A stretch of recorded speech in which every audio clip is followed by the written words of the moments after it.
കണ്ണൂരിലെ CPM പ്രവർത്തകൻ UK Saleem വധക്കേസിൽ പുനരന്വേഷണം വേണമെന്ന് കുടുംബം. കൊലപാതകത്തിന് പിന്നിൽ CPM തന്നെയെന്ന സലീമിന്റെ പിതാവ് യൂസഫ് മൊഴി നൽകി. പിതാവ് കോടതിയിൽ നൽകിയ മൊഴി പകർപ്പ് റിപ്പോർട്ടറിന് ലഭിച്ചു. വിചാരണയ്ക്കിടെ പ്രതിഭാഗമാണ് പിതാവിനെ വിസ്തരിക്കണമെന്ന് ആവശ്യപ്പെട്ടത്. കേസിൽ CBI അന്വേഷണം ആവശ്യപ്പെട്ട പിതാവ് നേരത്തെ ഹൈക്കോടതിയെ സമീപിച്ചിരുന്നു. 2008 ജൂലൈ 23 സലീം കൊല്ലപ്പെട്ടത്. സംശയമുണ്ടല്ലോ, അതിൽ കൂടുതൽ ഞാൻ പറയുന്നില്ല. ഇത് പറഞ്ഞാൽ പിന്നെ കൂടുതൽ വലിയ പ്രശ്നങ്ങളാണ്. അതിൽ പല സംശയങ്ങളുണ്ട്. അത് നേതാക്കന്മാർക്കുള്ള കേരള പോലീസ് മാർക്സിസ്റ്റ് പാർട്ടി ഭരിക്കുന്ന കാലം വരെ ഇവിടെ ഒന്നും നടക്കില്ല. കാരണം പോലീസുകാർ കുറ്റം പറഞ്ഞിട്ട് കാര്യമില്ല, അവരങ്ങനെ മേലുണ്ട് സ്വാധീനം. അങ്ങനെ ഇപ്പോൾ പല കേസുകൾ കാണുന്നില്ല. അതേമാതിരി തന്നെ ഇത് പുനരന്വേഷണം വേണമെന്നുള്ളതാണ് നിർബന്ധം. പുനരന്വേഷണം സത്യം കണ്ടുപിടിക്കണം. അതിന് മനസ്സിലാവില്ല മാർക്സിസ്റ്റ് ആരാ, ലീഗ് ആരാ, കോൺഗ്രസ് ആരാ ചെയ്തിരുന്ന അന്ന് സത്യം കണ്ടുപിടിക്കും. എന്തുകൊണ്ട് സത്യം ഒന്നും അന്വേഷണം നടന്നില്ല. എല്ലാം ഇപ്പോൾ ഒരു കേസ് ആരിപ്പോൾ മരണപ്പെട്ട പെട്ടെന്ന് ഫോണല്ല കണ്ടുപിടിക്കും. ഇപ്പം കാണുന്നത് പല കേസിലും ഫോണല്ല. ആ ഫോണിൽ ആരാ വിളിച്ചതെന്ന് നേരമായിട്ടൊക്കെ അറിയാലോ. അതുവരെ കണ്ടുപിടിച്ച പിന്നെന്ത് ഒന്നും അർത്ഥമില്ലത്. അർജുൻ കല്യാട വിവരങ്ങളുമായി. അർജുൻ, നിലവിൽ CPM വധക്കേസിൽ പ്രതിയിലായിരിക്കുന്നത് NDF പ്രവർത്തകരാണ്. ആ പ്രതിഭാഗവും അതോടൊപ്പം തന്നെ സലീമിന്റെ പിതാവും ആവശ്യപ്പെടുന്നു പുനരന്വേഷണം വേണം, അതിൽ പിന്നിൽ CPM ആണ് എന്ന്. എന്തുകൊണ്ടാണ് അങ്ങനെ ഒരു സംശയം പിതാവിനുണ്ടായത്? ഈ സംഭവത്തോട് CPM നേതൃത്വം പ്രതികരിക്കുന്നുണ്ടോ? കാരണം ഉന്നത CPM നേതൃത്വത്തിന്റെ അറിവോടെ എന്നാണ് ഇപ്പോൾ പറയുന്നത്.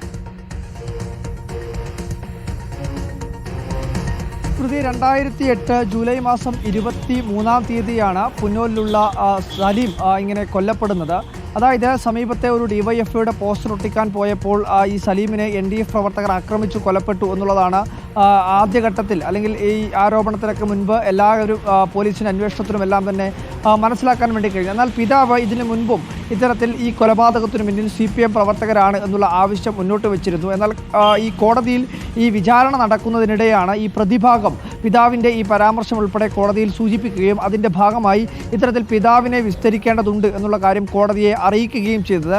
അതിൻ്റെ അടിസ്ഥാനത്തിലാണ് കഴിഞ്ഞ 14-ാം തീയതി പിതാവിനെ കോടതിയിലേക്ക് സമൻസ് മുഖാന്തരം വിളിച്ചു വരുത്തുകയും കോടതി ഇത്തരത്തിലുള്ള കാര്യങ്ങൾ പിതാവിനോട് ചോദിക്കുകയും ചെയ്തത്. ആ ഘട്ടത്തിലാണ് പിതാവ് വീണ്ടും ഈ കൊലപാതകത്തിന് പിന്നിൽ, അതായത് CPM പ്രവർത്തകനായിട്ടുള്ള UK സലീമിൻ്റെ കൊലപാതകത്തിന് പിന്നിൽ CPIMൻ്റെ നേതാക്കളുടെ അറിവോടുകൂടി തന്നെയാണ് എന്നുള്ള കാര്യം കോടതിയിൽ ഉൾപ്പെടെ മൊഴി നൽകുകയും ചെയ്യുന്ന ഒരു അവസ്ഥയുണ്ടായിട്ടുള്ളത്.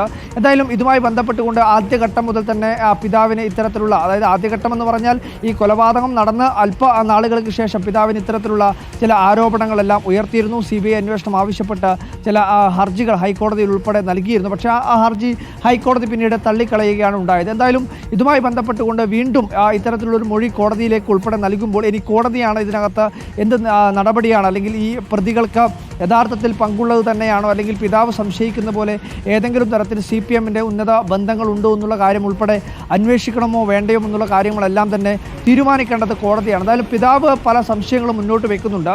തലശ്ശേരിയിൽ നടന്നിട്ടുള്ള ഫസൽ വധക്കേസുമായി ബന്ധപ്പെട്ടുകൊണ്ടുള്ള ചില കാര്യങ്ങൾ ഇദ്ദേഹത്തിൻ്റെ, അതായത് കൊല്ലപ്പെട്ട സലീമിൻ്റെ സുഹൃത്തായിട്ടുള്ള റെയ്സിന് അറിയാമായിരുന്നു. ആ റെയ്സും ഒരു ദുരൂഹ സാഹചര്യത്തിൽ മരണപ്പെടുകയാണ് ഉണ്ടായത്. അതോട് ചേർത്ത് വെച്ച് വായിക്കാൻ വേണ്ടി കഴിയുന്ന, അല്ലെങ്കിൽ അത്തരത്തിൽ റെയ്സിൻ്റെ കൊലപാതകത്തിൽ, റെയ്സിൻ്റെ മരണവുമായി ബന്ധപ്പെട്ടുകൊണ്ട് തന്നെ സംശയിക്കാൻ വേണ്ടി കഴിയുന്ന ഒരു കൊലപാതകമാണ് സലീമിൻ്റേതും എന്നുള്ളതാണ് ഇപ്പോൾ ഈ സലീമിൻ്റെ പിതാവായിട്ടുള്ള യൂസഫ് വ്യക്തമാക്കുന്നത്. ഇതുമായി ബന്ധപ്പെട്ടുകൊണ്ട് CPM നേതാക്കൾ ഒരു പ്രതികരണത്തിന് തയ്യാറായിട്ടില്ല. അവർ പറയുന്നത് ഇതുമായി ബന്ധപ്പെട്ടുകൊണ്ടുള്ള ആരോപണങ്ങൾ നേരത്തെ തന്നെ ഈ പറയുന്ന സലീമിൻ്റെ പിതാവ് യൂസഫ് ഉയർത്തിയതാണ്. ആ ഘട്ടത്തിൽ അതിനോട് പ്രതികരിച്ചതാണ്. ഇപ്പോൾ വീണ്ടും ഈ വാർത്തയുമായി ബന്ധപ്പെട്ടുകൊണ്ട് പ്രതികരിക്കേണ്ടതില്ല എന്നുള്ളതാണ് CPM നേതൃത്വം വ്യക്തമാക്കുകയും ചെയ്യുന്നത്. എന്തായാലും ഒരു പുനരന്വേഷണം വേണമെന്നുള്ളതാണ് സലീമിൻ്റെ പിതാവ് യൂസഫ് തന്നെ ആവശ്യപ്പെടുന്നത്. അതിനാവശ്യമായിട്ടുള്ള നിയമ നടപടികൾ സ്വീകരിക്കുമെന്നുള്ള കാര്യം കൂടി അദ്ദേഹം വ്യക്തമാക്കുന്നുണ്ട്. ശരി, അർജുൻ കല്യാടാണ് വിവരങ്ങൾ നൽകിയത്.